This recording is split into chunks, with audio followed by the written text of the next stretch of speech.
안녕하세요. 심리상담사 열정입니다. 오랜만에 포스팅을 하게 됐는데요. 저도 이제 간만에 방학을 맞았고, 또 이제 밀렸던 외부 강의들을 조금 계속 나가느라고, 여러 가지 뭐 강의하면 여러 가지 좀 준비도 하고, 또 가서 이제 강의도 하고 그래야 돼서 여러 가지 좀 심신이 피곤해서, 포스팅을 많이 못했던 것 같습니다. 음, 요청이 있어서 제가 빨리 좀 올렸습니다. 심리상담센터 창업 2탄 관련된 내용, 그럼 지금부터 시작해 보겠습니다. 네, 심리상담센터 창업을 하기 위해서 몇 가지 고민을 하고 고려를 해야 될 사항들이 있는데요. 일단 계획 단계에서 하면 좋다고 얘기한 부분들입니다. 이거는 그 외국에 있는 뭐 이제 심리학 이제 상담 관련된 연구하시는 분이 나온 그 연구 자료에서 이제 발췌를 한 건데요. 일단은 여러분들이 어떤 지역에서 상담소 센터를 차릴지 지역 선정과 시장 조사를 하는 게 굉장히 중요합니다.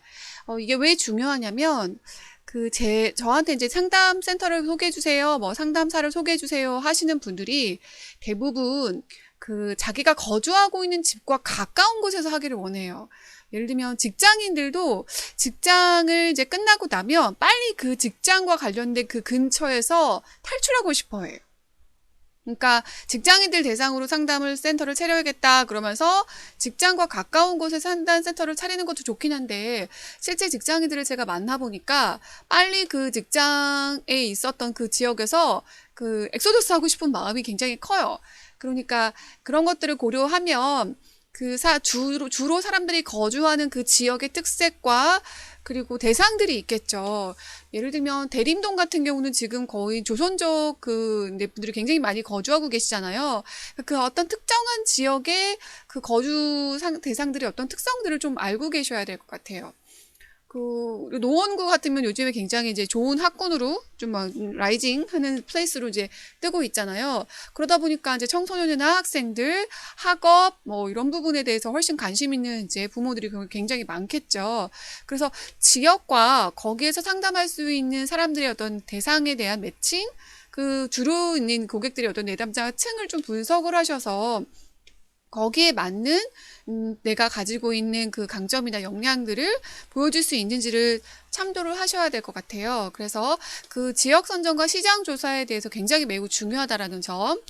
두 번째는 이제 사명 선언서 작성하기인데요. 나 혼자서 1인 기업으로 센터를 이제 설립할 건데 이게 뭐가 중요하냐. 이렇게 생각하실 수도 있는데, 사실 자그마한 센터든 뭐 큰 센터든 일단은 그 운영에 대한 지침이 굉장히 중요한 것 같아요. 어떤 뭐 그 자영업이든 운영을 할 때 목표라는 게 있고, 이제 어떻게 보면은 자기만의 어떤 그 목적이 있잖아요. 근데 그런 부분들이 처음에 운영할 때부터 확실하지가 않으면 매우 흔들리기가 쉽다라는 거죠. 그래서 사명선언서를 작성을 하셔서 나름대로 자기의 어떤 미션에 대한 목표, 목적 이런 것들을 확실히 좀 잡고 가시는 게 필요할 것 같습니다. 뭐 예를 들면 이것도 너무 이제 뭉뚱그려서 잡기보다는 나는 부부 뭐 상담에 뭔가 굉장히 이제 큰 뜻을 품었다. 그러면 행복한 가정 만들기를 위하여 나는 어떤 것들을 하겠다라고 해서 그런 사명선서를 뭐 작성하는 거. 그렇게 해서 자기만의 어떤 그 특징, 자기만의 상담센터의 어떤 뭐 강점 이런 것들이 될 가능성도 높을 것 같습니다. 사명선언서를 작성하는 굉장히 의미 있는 게, 제가 다니는 병원이 있는데요. 그 병원을 가면 그 병원 앞에 원장님의 말씀이라고 해서 막 적어놓은 글이 있어요. 근데 그게 저는 굉장히 와닿더라고요. 이 원장님이 어떠한 그 마음가짐과 어떤 가치관을 가지고 환자를 대한다라는 게 딱 보이니까, 그 의사에 대한 또 병원에 대한 신뢰도가 이제 커지더라고요. 그래서 저도 그게 굉장히 좋아서 나중에 센터를 차리면 저렇게 나도 써놔야겠다라는 생각을 했습니다. 그래서 여러분은 해주시면 굉장히 의미 있는 계획이 될 것 같습니다. 세 번째는 경영 개요 작성하기인데요. 아무리 작은 이제 회사라 할지라도 그 나름대로의 어떤 규칙과 행정, 그 다음에 뭐 급여, 그 다음에 뭐 출퇴근 시간, 여러 가지 어떤 복잡한 그 회사만의 어떤 규칙들이 있잖아요. 규정들이. 그런 것들을 좀 작성을 하는 거죠. 작성해서 운영을 할 때 바로 그것들이 지침이 돼야 되는 거죠. 자기 혼자 상업을 해서 센터를 운영을 하다 보면 이렇게 주먹구식이 되기 십상이잖아요. 그래서 그런 경영에 대한 지침과 규정들을 작성하는 것이 굉장히 필요하다는 거죠. 네 번째는 마케팅 전략인데요. 지금 이 연구 자료들을 보면은요, 많은 상담센터들이 가장 취약한 부분으로 여겼던 게 바로 마케팅 전략이었어요. 이제 마케팅 전략으로 많이 이제 하고 계시는 방법들이 보통 이제 굉장히 이제 숙련된, 이제 10년 이상 된 분들이 다들 뭐 이제 한 사람이 아니라 여러 사람이 모여서 협동으로 그 상담센터를 운영하는 경우도 있고, 1인으로 운영을 하는 경우도 있는데, 대부분 이제 이런 1인이 운영하시는 분들도 한 경력이 10년 이상 되신 분들이 많아요. 근데 이분들은 이제 경력이 그 정도 됐으니까, 강의력이 있는 거죠. 강의 파워가 있어서 여기저기 강의를 다니시는 거예요. 강의를 다니시면 그만큼 본인의 이제 브랜드 홍보가 되기도 하고, 자기가 어떤 교육 그 과정들을 만들었을 때 이제 그 사람들에게 홍보가 되기도 하죠. 그래서 그 강의력을 갖고 있고 자기 브랜드 홍보를 할 수 있는 그 브랜드 파워가 있으신 분들이 대부분 이제 혼자 사설 상담센터를 이제 창업을 합니다. 그런 식으로 강의 브랜드 홍보나 홈페이지를 이용하셔서 띄워놓으시는 그런 이제 마케팅 전략이 대부분을 차지를 했어요. 사실 뭐 허그맘이나 뭐 그 헬로 스마일 같은 정말로 이제 기업형의 어떤 상담센터 그 회사 같은 경우는 이제 그러니까 운영자라기보다는 사장님도 상담을 전공하신 분이 아니라 경영학과를 전공하신 경영자라고 전 들었어요. 네, 경영자 맞습니다. 그래서 그런 이제 그 정말 대기업 같은 이제 프랜차이즈 형식의 상담 센터가 아닌 경우에는 대부분이 상담을 공부하신 분들이 이제 센터를 차리다 보니까 이 마케팅을 어떻게 해야 되는지에 대해서 상당히 이제 소극적이고 소심한 거죠. 그래서 이 경우는 이제 한 10년 정도 이렇게 하다 보면은 입소문이 나기도 하고, 그리고 이제 1급 이상 되신 분들은 그 자기한테 수련을 받는 그 이제 수련생들이 있잖아요. 그 수련생들이 또 상담받을 사람들을 소개하기도 하고, 그러니까 자기가 그 수련생들을 키울 수가 있고, 그리고 수련을 할 수 있는 수련 감독이고 할 경우에도 그게 또 이제 홍보의 어떤 한 수단이 되기도 하죠. 무슨 다단계처럼 그런 형식, 그런 스타일이기도 하지만 그런 이제 모습들이 있습니다. 그래서 어떤 방식으로 마케팅을 할 건지 그 마케팅 전략들을 고민을 하셔야 될 것 같습니다. 제가 그 센터 저번에 창업 관련돼서 세미나가 있어서 거기를 갔을 때 거기 계셨던 이제 그 한 분이 계셨는데, 그분은 이제 블로그를 운영을 했었는데 그 블로그하고 SNS 이제 팬들이 이제 몇만 명이 넘었죠. 겨우 한 1, 2만 명은 넘었던 것 같아요. 그러니까 2만 명 정도만 되더라도 괜찮거든요. 홍보를 하기가. 그래서 그분이 이제 블로그 활동을 해서 글들을 굉장히 많이 올리고 뭐 책도 내고 그러다 보니까 이제 본인이 일단 홍보가 됐죠. 그래서 그 블로그를 보고 사람들이 처음에는 이제 상담센터를 뭐 소개해달라, 뭐 알려달라 이렇게 해서 이렇게 주변에 소개를 한 거죠. 그러다 이분이 센터를 차리신 거예요. 근데 이분은 상담을 안 하세요. 운영만 하고 계시고 상담사들을 고용을 해서 이제 운영을 하고 계셨어요. 상담하시는 분들도 꽤 이제 한 일곱, 여덟 명 정도 있으셨던 것 같고요. 그래서 홍보를 뭐 SNS 상으로 하실지, 뭐 강의 파워나 브랜드 홍보를 하실지, 뭐 홈페이지나 뭐 이런 인터넷 관련해서 홍보를 하실지, 뭐 본인이 저서가 있다면 책을 써서 책을 홍보하시면서 마케팅을 하셔도 좋을 것 같고요. 여러 가지 방면의 방법들이 있는데 자기만의 마케팅 전략이 반드시 있어야 될 거라고 생각을 합니다. 이게 없으면 거의 버티기가 힘들죠. 사실 그 지역에서 한 상담센터가 어느 정도 입지를 잡고 입소문이 나고 상담사로서의 어떤 실력이 이제 검증이 되면서 소문이 나려면 2, 3년 정도의 시간이 필요해요. 저도 2015년부터 프리랜서를 했으니까 지금 이제 4년째가 돼가죠. 4년째가 돼가니까 예전에 상담받았던 분들한테서 이렇게 소개를 받아서 오시는 경우도 있고, 그리고 받았던 분이 또 이제 다른 사람 소개하는 경우도 있고, 그리고 저는 이제 그 상담 심리를 사랑하는 모임에서 제가 스터디를 운영하잖아요. 그럼 스터디 하셨던 분들 중에서 자기는 추가로 좀 상담을 받고 싶다고 해서 오시는 분들도 있고, 주변의 지인들 통해서 이렇게 소개를 오시는 분들도 있어요. 그래서 이제 뭐 그렇게 꾸준히 이어져 가기도 하고, 또 기업체에서 연계돼서 상담을 하다가 기업체 지원이 끊기고 나면 자기가 사비로도 상담을 하겠다라고 해서 오시는 분들도 있어서, 저는 센터는 없지만 이게 개인적으로 프리랜서로 내담자를 좀 만나고 있습니다.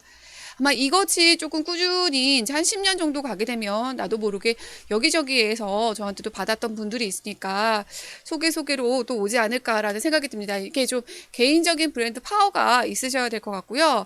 제가 뭐 지금 유튜브를 운영하거나 상담 심리를 사랑하는 모임이라는 다음 카페를 운영하는 것도 저 또한 이제 마케팅의 어떤 전략으로 추후에 세워가게 될 가능성이 굉장히 높겠죠.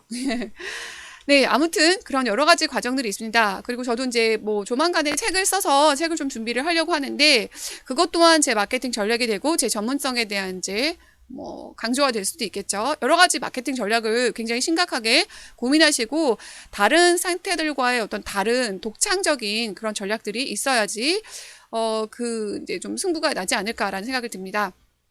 네, 다섯 번째는 제공하는 서비스 유형인데요.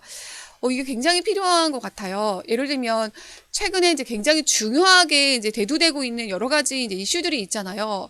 뭐, 게임 중독이라든지, 뭐, 인터넷 중독, 이런 게 있을 텐데, 그 상담센터 홈페이지를 가거나, 뭐, 이제 소개하는 어떤 사이트를 갔을 때, 이 상담센터에서 제공하는 서비스가 어떤 종류가 있는지를 소개하는 게 굉장히 필요합니다. 그런데 예를 들어 개인 상담, 뭐 심리 검사, 뭐 집단 상담 이렇게 써놓으면 사실 이 사람이 뭐에 대한 전문가인지를 모르잖아요. 그러니까 너무 광범위하면 내담자들은 선택을 하기가 굉장히 꺼려질 것 같아요. 그래서 뭐 예를 들면 직무 스트레스에 관련된 상담 또는 뭐 부부 뭐 이혼 전문 상담 등과 같이 이 상담센터에서 특별히 제공하고 있는 서비스가 어떤 유형인지를 정확하게 명시하고 내담자의 언어로 표현을 해서 알려드려야 그 선택할 수 있는 것들이 굉장히 확률이 높아지지 않을까라는 생각이 듭니다. 요즘에는 이제 명상 관련해서도 굉장히 많이 이제 또 수요가 있잖아요. 그래서 뭐 개인 명상 뭐 코칭이라든지 뭐 다양한 독특한 서비스들이 있으니까 그런 것들을 좀 생각을 하시면서 제공할 수 있는 서비스들을 고민해 보시면 좋을 것 같습니다.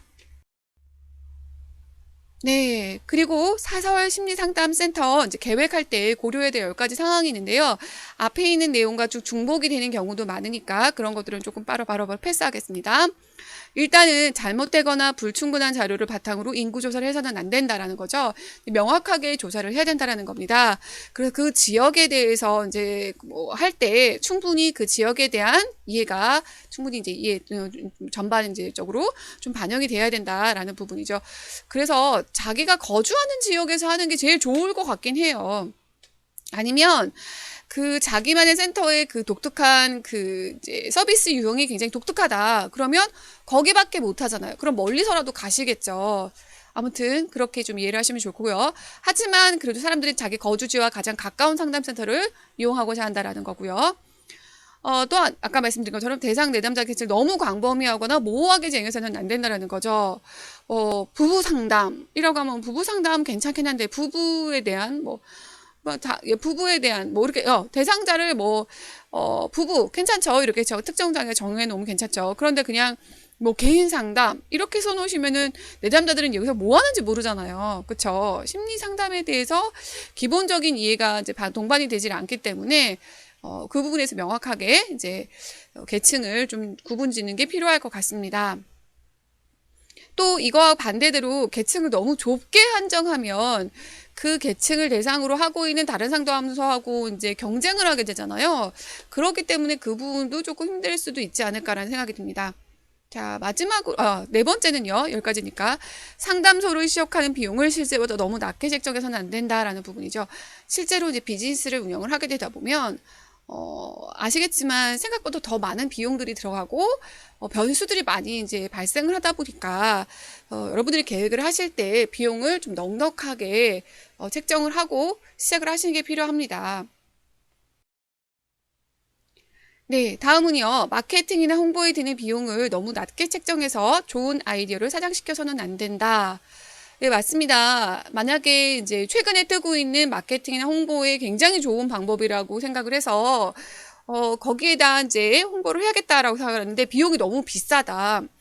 그런데 그 홍보 효과가 굉장히 높다라고 생각을 하면 돈이 너무 부족해서 홍보가 안 되면은 안 되잖아요. 그래서 그런 부분에 대해서 좋은 아이들을 사장시키지 않기 위해서는 마케팅이나 홍보 비용에도 적절한 이제 비용을 이제 그 계획을 하셔야 된다라는 거죠. 그리고 경쟁자들에 대한 조사를 소홀히 해서는 안 된다라는 거죠. 일단은 본인이 상담을 받겠다, 상담을 받고 싶다, 그리고 어떤 지역에 대해서 해야겠다라고 생각을 하시면 그 지역 상담센터들 중에서 좀 제일 잘 되고 있다라고 생각이 드는 상담센터를 저는 찾아가 보시는 게 도움이 될 것 같아요. 찾아가서 센터가 어떻게 운영이 되고 있고, 인테리어는 어떻게 되고 있고, 홍보나 마케팅은 어떤 식으로 이루어지고 있고, 전문가의 역량은 어떻게 되어 있는지, 이런 부분들에 대한 조사도 저는 충분히 되어야 된다고 생각을 해요. 아까 그 내담자 대상에 대한 인구 분석도 필요하지만, 경쟁사는 좀 아니지만, 네, 경쟁 그 업체들에 대한 조사도 충분히 이루어져야 된다고 생각을 합니다. 네, 그리고 첫 해 수입을 너무 높게 예상해서는 안 된다. 본인이 원래 이제 저처럼 프리랜서로 이제 하고 있는 경우는 프리랜서를 운영을 하면서 기본적으로 자기가 벌고 있는 비용에서 뭐 좀 왔다 갔다 하겠죠. 그래서 그 정도의 비용을 예상을 하거나 이제 심리 상담사 개인으로 원래 버시던 비용에서 어느 정도까지 타진이 될까를 조금 고민해 보시면 좋을 것 같아요.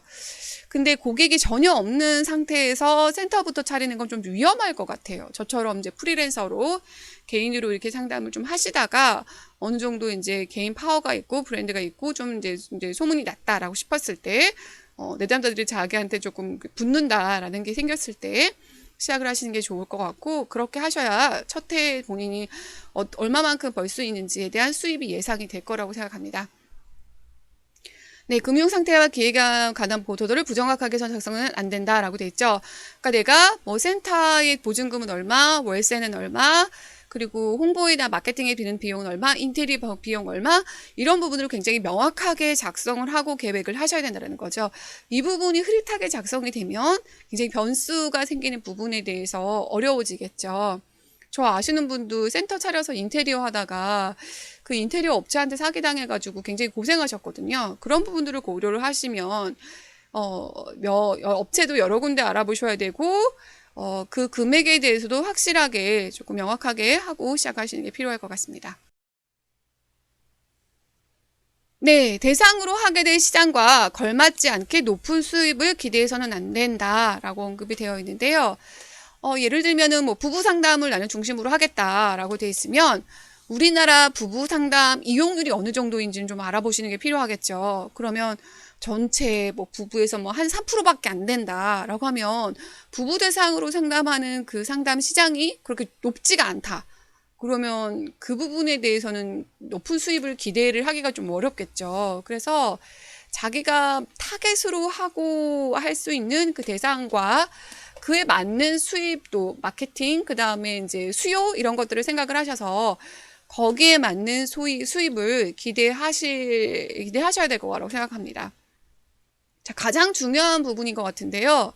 본인의 상담센터가 다른 상담센터라고 경쟁을 했을 때 다른 특징은 무엇이고 그 지역사회, 본인이 센터를 만들 그 지역사회에 왜 필요한지를 널리 알려서 이제 홍보를 할 필요가 있다라는 부분인 거죠.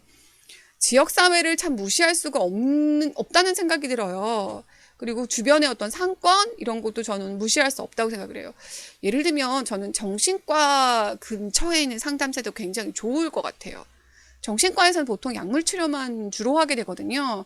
그러면 상담센터를 찾게 될 수밖에 없을 것 같아요. 그래서 주변의 인프라 같은 것도 굉장히 중요할 것 같고, 예를 들면 뭐 헬스장 근처다 그러면 다이어트나 식욕 조절에 관련된 상담을 해준다 그러면은 수요자들이 훨씬 더 관심을 많이 가질 수 있겠죠.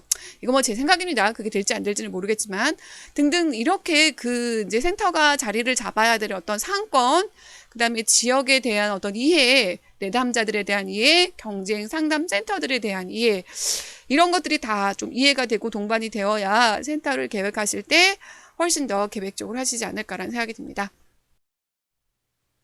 네, 2탄 오늘까지 여기까지 마무리를 하고요. 제가 3탄 다시 또 자료를 준비해서 다시 찾아뵙도록 하겠습니다. 그러면 여러분 항상 건강하시고 행복하세요.